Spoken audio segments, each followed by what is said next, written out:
Hey, I'm Gabs, and today I'll show you how to request a MongoDB database on Galaxy. First of all, once you're logged in, you're going to click on Databases and then Create Database.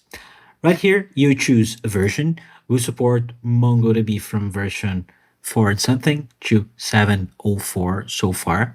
Then you have to choose the type of the database you are creating. For production environments, we recommend replica set because you're probably going to be using uplog, and there's going to be 3 nodes of your MongoDB instance running, so higher availability.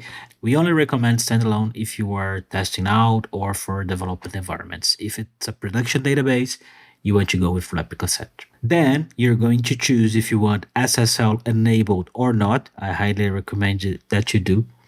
And then in your account information, you're going to choose your Galaxy account. By default, your contact email is going to be pre-filled here, but if you want, you can change it.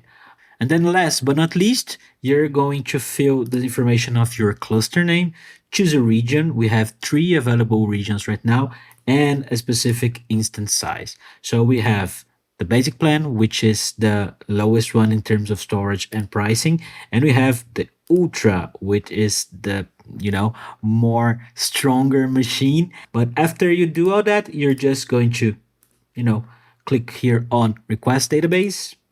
Oops, I have to put a name. Let's put this like demo cluster and request.